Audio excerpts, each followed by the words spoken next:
Metal scraped against porcelain as he leaned over the sink, both hands gripping the edge like it might slide away from him.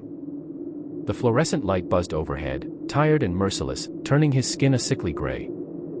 The air smelled of disinfectant, old water, and something faintly metallic. Sweat gathered behind his ears, crawled down his neck, soaked into the collar of a wrinkled shirt that had once cost more than most people's rent. The microphone was still on. He didn't know that. Or maybe he did, somewhere deep inside, and simply didn't care anymore. His breath came in short bursts. Not panic. Not fear. Something colder. Resignation mixed with irritation, like a man stuck in traffic while dying. He stared at his reflection.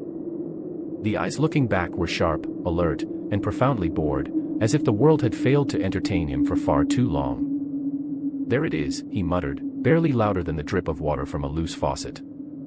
"You're caught." He smiled. A thin, crooked thing. Almost polite. Outside the bathroom, lawyers argued about procedure. Cameras waited. Producers checked batteries.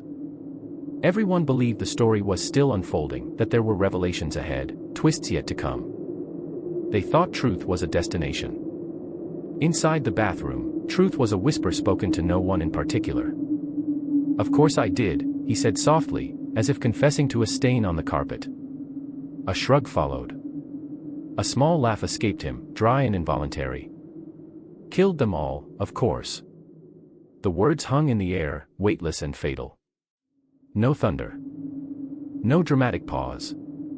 Just a man speaking to himself, annoyed that the secret had outlived its usefulness. He adjusted his glasses. His hands stopped shaking. For decades, death had followed him like an unpaid bill, always delayed, never cancelled. Wives vanished. Friends disappeared. Neighbors asked the wrong questions and stopped breathing soon after. And through it all, he walked free, buoyed by money, by silence, by a legal system that required certainty in a world allergic to it. Now the silence was gone. The faucet kept dripping. Plink. Plink. Each drop sounded louder than the last, counting something down. Time, maybe. Or patience. He exhaled, long and slow, like a man finishing a tedious chore. "They got you," he said again, almost kindly, to the reflection. Not the police. Not the courts. Not even the dead. Just time. Time with a microphone. When he stepped back into the hallway, no one noticed anything different. No alarms sounded. No one screamed. The world kept moving, oblivious, as it always had. But somewhere in the wires and hard drives, his whisper was already traveling. Quiet. Indestructible. Waiting. You think guilt always leaves fingerprints? That it sweats, stutters, begs? You think innocence has a posture, straight back, open hands, wounded eyes? You're wrong. Because sometimes guilt looks calm. Sometimes it pays in cash. Sometimes it waits patiently while everyone else fills the silence with excuses. Ask yourself something uncomfortable. If a man survives every accusation, every rumor, every corpse that appears near him, at what point does survival stop looking like luck? He had been arrested before. Questioned. Watched. Released. Again and again. The pattern was almost elegant. Someone close to him vanished. Time passed. Evidence thinned. Memory softened. The system exhaled and moved on. People wanted a monster. They got a gentleman. He spoke softly. He smiled when appropriate.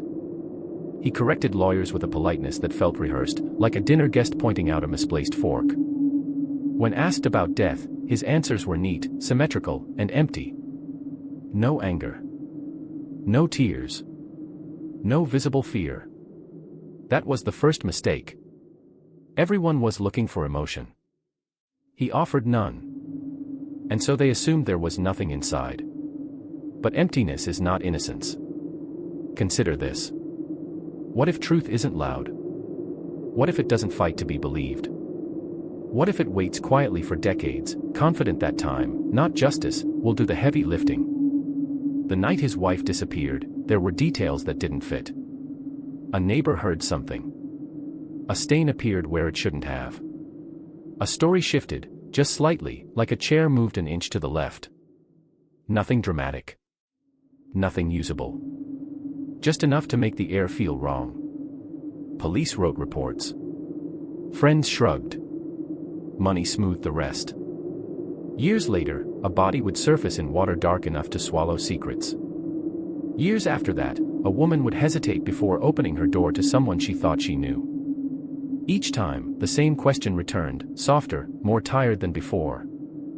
How does the same man keep walking away? The easy answer is corruption. The comforting one is coincidence. The honest one is harder to swallow. He understood something most people refuse to accept. Truth is fragile. It depends on witnesses who age, on memories that rot, on institutions that get bored. If you wait long enough, even the most terrible thing starts to feel hypothetical. He waited very well. And while the world argued about what could be proven, he lived. Changed cities. Changed names. Shrunk himself until he almost disappeared. A billionaire in rooms that smelled of mildew and cigarettes, playing poor so convincingly that no one thought to ask why. You might think this is where fate intervenes. That justice arrives like a storm. It doesn't. Justice, when it finally comes, limps. And the cruelest part? He never believed he would be caught. Not truly. Not because he was smarter than everyone else, but because everyone else needed certainty, and he thrived in doubt. That belief carried him for decades. He didn't know yet that the smallest things break the longest illusions. A word. A pause. A microphone left on. And somewhere far behind him, history was finally clearing its throat. He was born into silence disguised as privilege. A penthouse above the city.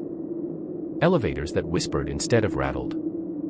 Hallways where footsteps dissolved into carpet so thick it swallowed sound. Money was everywhere, visible and untouchable, like air. It paid for distance. It paid for forgetting. As a child, he learned early that questions were impolite and emotions inefficient. His father believed in discipline the way other men believed in prayer. Clean lines. Cold rooms. Order without warmth. Love, if it existed, was abstract, something assumed, never demonstrated. His mother was the opposite. Fragile. Nervous laughter. Cigarettes burned down to trembling fingers. She looked at her son like she was apologizing for something she hadn't yet done. One night, she climbed onto the roof. No one agrees on why. Some said depression. Others whispered arguments, threats, fear. The official story was brief and neat. She slipped. She fell. An accident that required no further inspection. The boy watched from a window as her body lay twisted below, a shape that didn't make sense anymore. He didn't cry. Not then. Not later. Tears were not encouraged. Grief was something adults handled privately, behind closed doors, with lawyers. Years later, his father would ask him a question that would echo for the rest of his life. Did you see your mother jump? He said no. The truth of that answer never mattered. What mattered was that he understood, in that moment, how reality could be negotiated. How a single word could rearrange the past. How survival sometimes meant choosing the version of events that caused the least inconvenience. That lesson stayed. He grew into a small, sharp man with a nervous energy that never quite left his body. He cleared his throat too often. His hands fidgeted.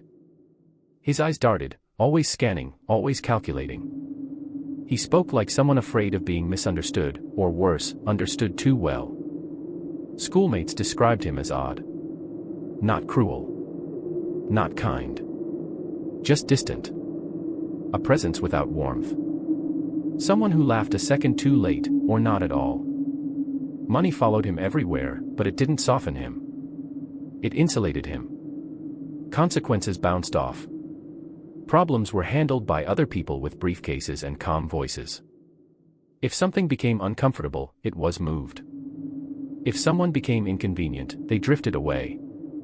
Then he met her. She was bright where he was dim. Curious where he was guarded. She asked questions. She wanted answers. She believed intimacy was built through honesty, not silence. To her, love meant visibility. That was the problem. Marriage did not calm him. It cornered him. Suddenly, there was someone watching, someone noticing the pauses, the contradictions, the moods that shifted without warning. Someone who wanted to know where he had been, what he was thinking, why he disappeared emotionally for days at a time. Walls are safest when no one tries to look behind them. Arguments became frequent. Friends noticed tension. A marriage that should have been effortless, given the wealth and freedom, felt brittle. He withdrew. She pushed. He smiled tightly and said everything was fine. Then came the night when she didn't come home. At first, it was framed as a misunderstanding. A fight. A cooling-off period. Adults leave sometimes, don't they? Especially unhappy ones. Days passed. Then weeks. Her belongings remained. Her toothbrush was still damp. Her voice vanished from answering machines and holiday plans.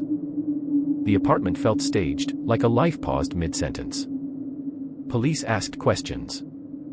He answered calmly. Too calmly. His story was simple. An argument. A train ticket. A voluntary departure. No body. No crime. Friends felt something was wrong but couldn't articulate it. Suspicion without proof is just paranoia wearing nicer clothes. Eventually, people stopped calling. Time did what time always does, it dulled the sharp edges. He waited. And waiting, he discovered, was something he was very good at. He didn't yet know that this disappearance was only the first stone dropped into water that would ripple for decades. He only knew one thing for certain. Silence, once established, is hard to break. And he had inherited it perfectly. The country moved on without noticing it had done so. Years passed the way they usually do when nothing forces them to stop, quietly, unevenly, with headlines replacing one another until the old ones lose their edges. Her name appeared less and less. First in newspapers. Then in conversations. Then only in the minds of people who wondered, late at night, if they should have pushed harder. He remained. He answered questions when asked. He never volunteered more than necessary. His answers didn't change, which people mistook for honesty. Consistency feels like truth when you're tired of doubt. Police files thickened and then stalled. Evidence aged poorly. Witnesses lost confidence in their own memories. A stain was cleaned. A calendar page turned. The system did what it often does when confronted with ambiguity and influence, it shrugged. And he learned something crucial during those years. If you wait long enough, suspicion becomes background noise. He traveled. Invested. Complained about minor inconveniences. Life continued at a pace that felt almost insulting to the woman who had vanished from it. When asked how he was coping, he spoke about loss in the abstract, like a man describing weather in a city he no longer lived in. There was no public breakdown. No visible grief. Just a quiet efficiency that unsettled people who expected tragedy to leave marks. Behind the calm, something else was happening. A tightening. A vigilance that never slept. He paid attention to headlines, to casual remarks, to anything that hinted at the past re-emerging. He learned which questions were dangerous and which could be laughed off. He learned when to appear cooperative and when to disappear behind lawyers and schedules. Money helped, of course. It always does. Not by buying innocence, that would be too obvious, but by buying time. Time for witnesses to move. Time for interest to fade. Time for the story to become old. And then, just when the past seemed fully buried, the water gave something back. A body surfaced in the bay. It was incomplete. Wrapped. Weighted. Anonymous at first glance, the way some truths prefer to arrive. The head was missing, as if even death understood the value of discretion. The hands told a story, though. The kind of story only close proximity can write. The police knocked on his door again. This time, he didn't deny involvement. He adjusted his posture, cleared his throat, and explained that it had been self-defense. A struggle. A moment of fear. A weapon introduced into the room by the other men. An accident that required many deliberate actions afterward. The explanation was almost elegant. Tragic, but understandable. A reasonable response to an unreasonable situation. The jury listened. They looked at him, small, nervous, wealthy, oddly fragile, and then at the evidence. Or what remained of it. They weighed intent against uncertainty. Fear against violence. Possibility against proof. And they let him go. The verdict landed like a joke told too softly to be protested. Not guilty.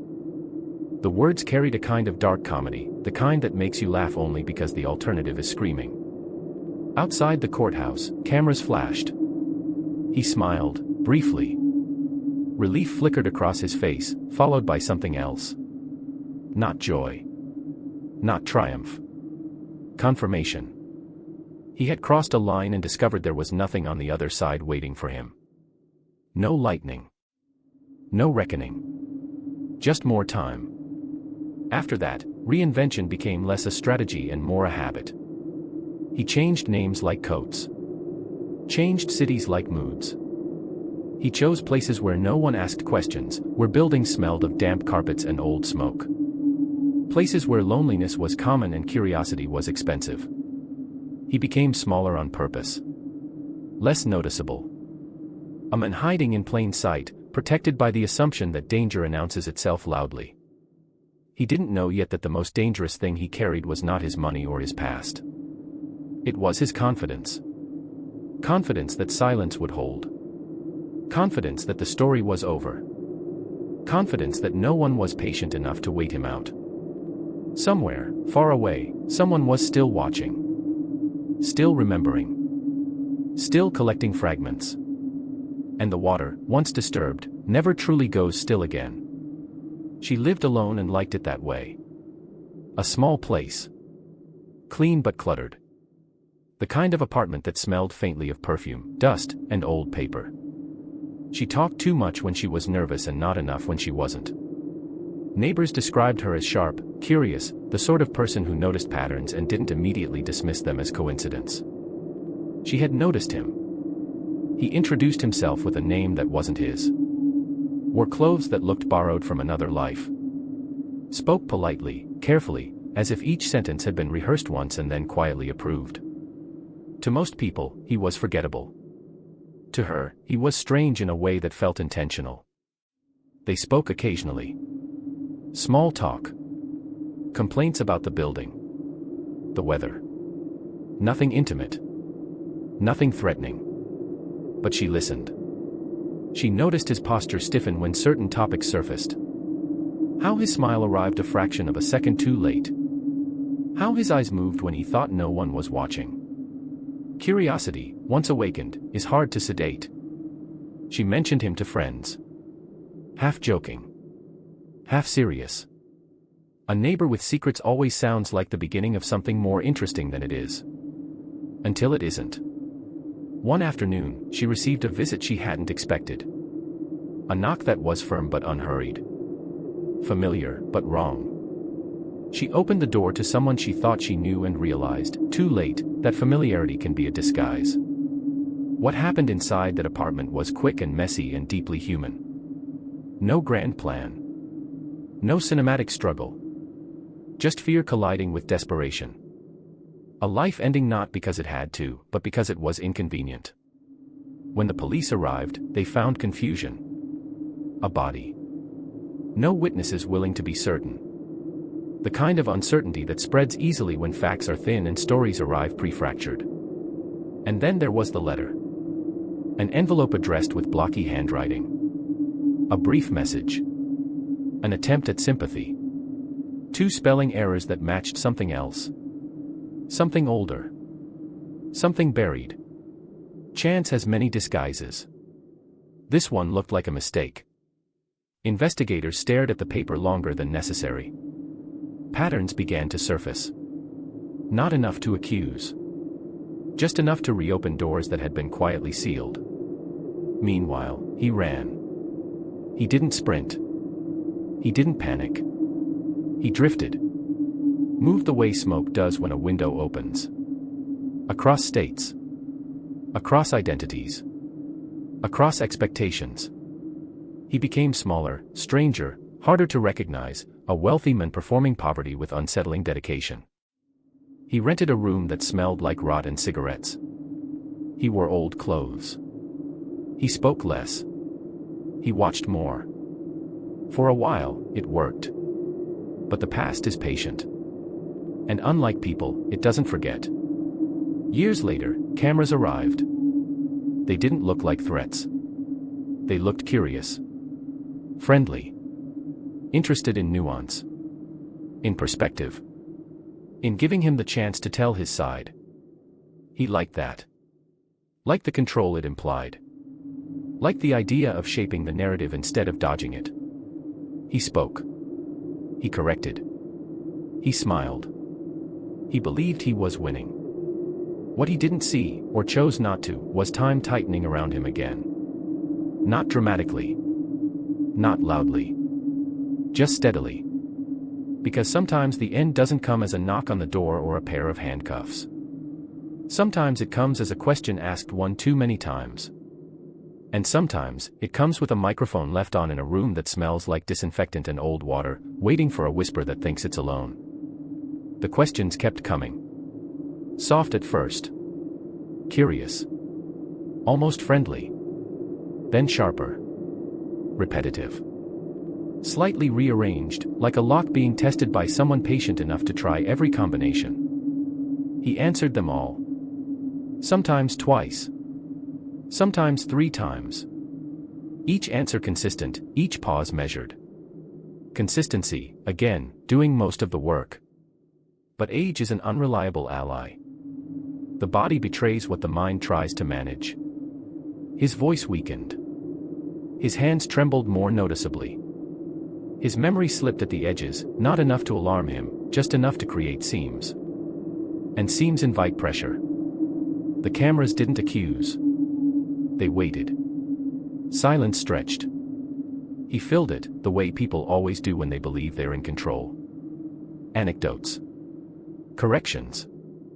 Small jokes delivered with dry amusement. Dark humor became a shield. Death reduced to wordplay. Violence framed as inconvenience. He laughed at moments that made other people look down at their hands. Somewhere along the way, the story stopped being his. The letter resurfaced. The spelling errors. The coincidences that no longer felt coincidental. Old witnesses were found again, older and less afraid of being wrong. Files were reopened. Names long forgotten were spoken out loud, and the air changed. This time, there was no drifting away. The arrest came without drama. No chase. No resistance.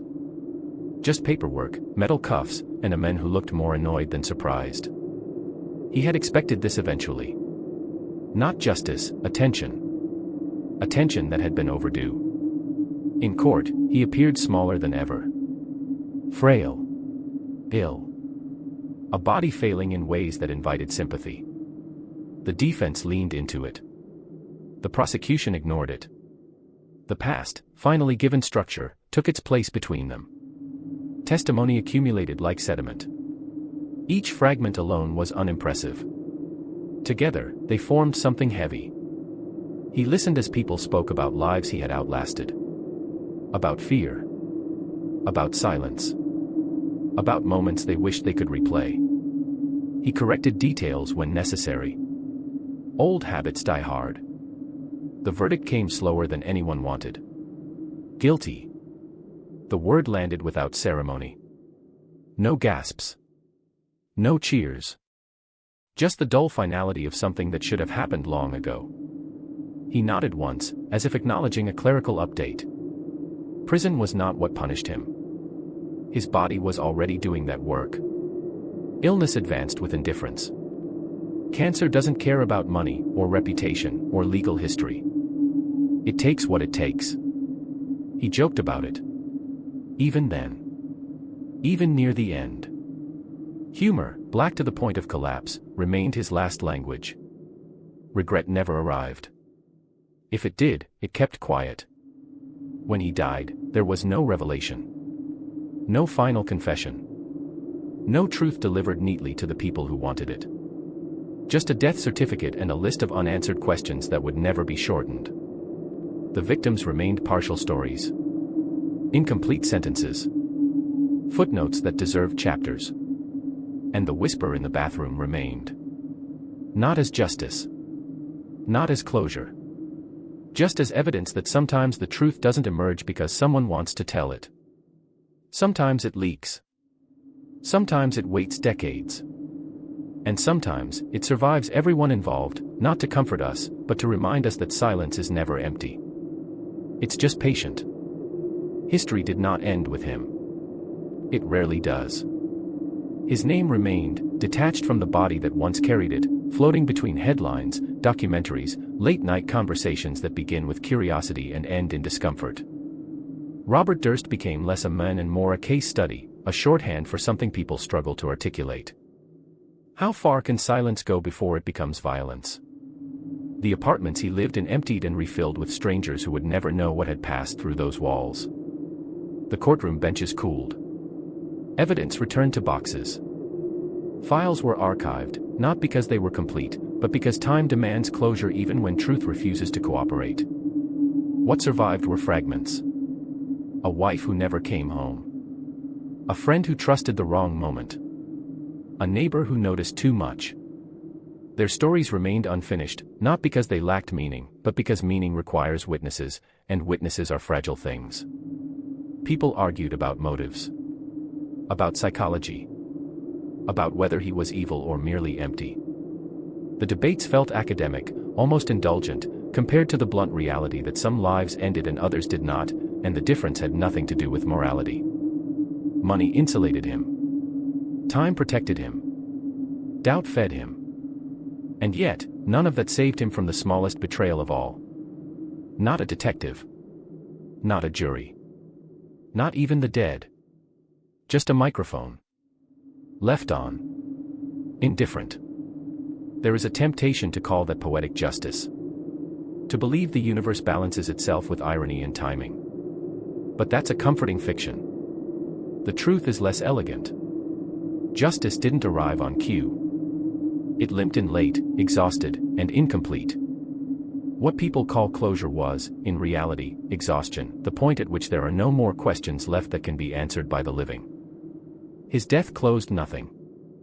It only ended the possibility of more answers. And maybe that is the most unsettling part. Because if a man can carry so many secrets to the grave, then truth is not guaranteed. It's not inevitable. It doesn't always win. Sometimes it survives only as a whisper caught by accident. Sometimes it exists only in suspicion passed between strangers. Sometimes it disappears entirely, buried with those who knew it best. The story does not teach a lesson. It offers no warning neat enough to be useful. It simply leaves a residue, the uncomfortable awareness that systems fail quietly, that monsters don't always look the part, and that silence is not the absence of sound, but the presence of power. Somewhere, a faucet is still dripping. Somewhere, a tape is still playing. And the truth, incomplete and unsatisfied, waits, not to heal, but to remind. Because sometimes, the most frightening thing isn't that evil exists. It's that it can live an entire life without ever needing to explain itself. Long after the headlines thinned and the documentary stopped trending, the echo remained. It lived in the pauses people took before saying his name. In the way conversations lowered their voices, as if sound itself might disturb something unfinished. His story resisted being sealed. Not because it was mysterious, but because it was incomplete by design. He never needed to erase the truth. He only needed to outlast the people demanding it. That is the part no one likes to linger on. The system did not fail loudly. There was no grand collapse, no villain monologue, No moment where everything clearly went wrong. It failed politely. Procedurally. With forms and continuances and reasonable doubt. With patience mistaken for fairness. Every delay felt justified. Every doubt sounded rational. Until decades had passed and the cost could no longer be measured in evidence, only in absence. Those who crossed his path were not heroes or martyrs. They were ordinary people who noticed something off and made the mistake of treating it as important. Curiosity became risk. Memory became liability. Attention became fatal. And he noticed that too. He noticed how easily people second-guessed themselves. How often they deferred. How the fear of being wrong outweighed the fear of being silent. He didn't need to threaten anyone. The structure did that for him. By the time the truth surfaced, it felt almost impolite. Too late. Too complicated. Too inconvenient. Some people took comfort in the conviction. A box checked. A line drawn. A sense that order had been restored. But order is not justice. It's just a shape we give to chaos so we can sleep at night. The dead did not get that luxury. They remain names spoken with qualifiers. Alleged. Suspected. Connected. Their stories orbit the men who outlived them, forever pulled into his gravity, never fully their own again. And he remains what he always was. Not a mastermind. Not a monster from myth. Just a man who understood the value of waiting, the power of money, and the weakness of systems built by people who need certainty before they act. If there is a lesson here, it is not comforting enough to be called wisdom. Silence is not neutral. Time does not heal what it hides. And truth does not demand to be heard, it can be ignored indefinitely, if ignoring it is convenient enough. Somewhere, someone still believes the right answer eventually rises to the surface. But the water remembers otherwise. It gives things back slowly. Incomplete. Damaged. And sometimes, it gives nothing at all. That is not a warning. Not a moral. Just the price. And so, after decades of evasion, of whispers and absences, after bodies, letters, cameras, trials, and illnesses, the story settles not into neat chapters, but into fragments left behind for anyone patient enough, or unlucky enough, to piece them together. Historians, journalists, true crime obsessives, they search for patterns, motives, hidden meaning. They analyze interviews, transcripts, and photographs. They argue about psychology, about morality, about whether he was evil or merely empty. They write books. They make documentaries. They theorize endlessly. But the truth resists neat packaging. It is not heroic. It is not dramatic. It is simply patient. It waits in the drip of a faucet, in the pause between words, in the corner of a frame where the camera didn't look long enough. The lives it touched remain incomplete. A wife whose absence echoes through unanswered questions. Friends who vanished or changed their stories under pressure. Neighbors who noticed too much, too late. Evidence that decayed or was cleaned away. Memories that faded with age. And him. Robert Durst, he remains a caution without resolution. A man who played silence as a strategy, who treated time as an accomplice, who survived for decades not by strength or cunning alone, but by understanding that human systems are slow, inconsistent, and easily distracted. In the end, death claimed him quietly, without ceremony, without a final confession, without neatly tied justice. And when it did not vindicate anyone. It only completed what life could not finish. He could answer no more questions, correct no more errors, evade no more scrutiny. Yet the story lingers. Not as a morality tale. Not as a warning. Not as entertainment. It lingers as a reminder that truth is fragile. That silence is powerful. That sometimes the people who survive longest are not the innocent, not the clever, not the brave, but the patient, the unnoticed, the willing to wait while the world forgets. Sometimes, the faucet is still dripping. Sometimes, a microphone is still on. And sometimes, the story survives everyone who knew it, carrying the faint metallic taste of blood, the cold weight of inevitability, and the bitter aftertaste of patience rewarded, not with justice, but with enduring absence. Because in the end, the world does not need closure. The world only moves forward. And sometimes, truth vanishes along with those who were closest to it. End.